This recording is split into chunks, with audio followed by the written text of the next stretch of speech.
Dagon. Só de ouvir esse nome, o que vem à mente? Um monstro marinho, talvez? Ou um tipo de ídolo pagão meio sinistro?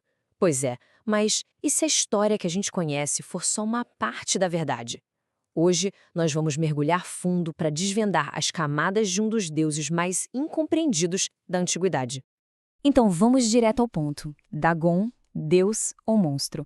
De um lado, tem toda essa fama de criatura das profundezas. Do outro, a história de uma divindade.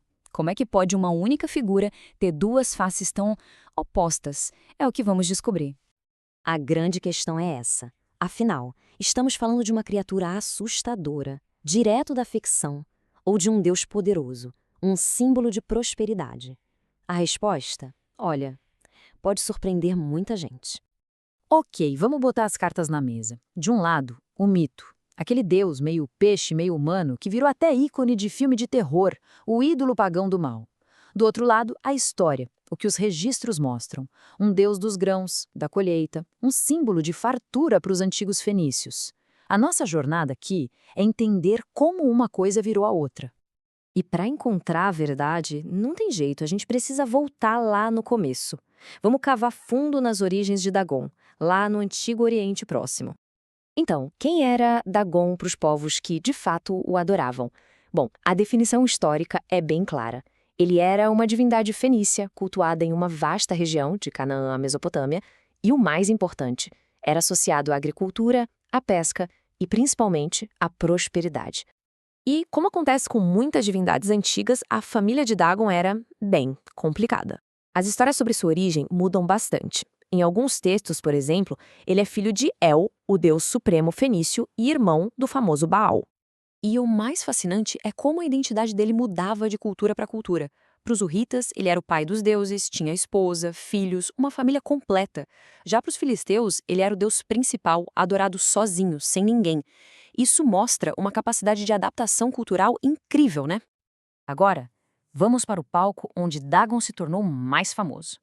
É na Bíblia que ele ganha o papel que o marcou para sempre. O de Deus, rival dos filisteus e, claro, um antagonista direto do Deus de Israel. No Antigo Testamento, a presença de Dagon é super marcante em 2 episódios. O primeiro é em Juízes, quando Sansão, depois de capturado, é levado ao templo de Dagon e derruba tudo.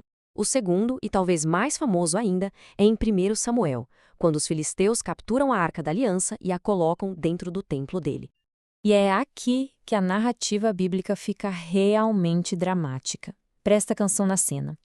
Levantando-se, porém, de madrugada os de Asdod, no dia seguinte, eis que Dagon estava caído com o rosto em terra diante da arca do Senhor. A imagem é muito, muito poderosa. Vamos recapitular essa história. Primeiro, eles levam a arca capturada e a colocam no templo de Dagon. No dia seguinte, encontram a estátua dele caída.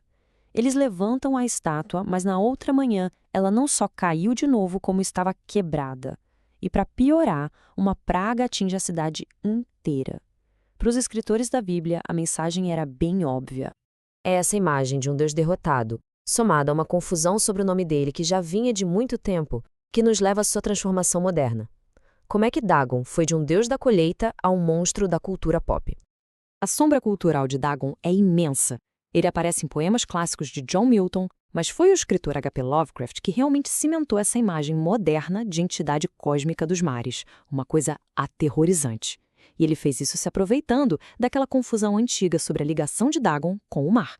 E o mais bizarro, o nome dele foi parar até numa espécie de baleia pré-histórica. E isso tudo nos traz a um mistério central, a peça-chave para entender toda essa confusão. O que significa o nome Dagon?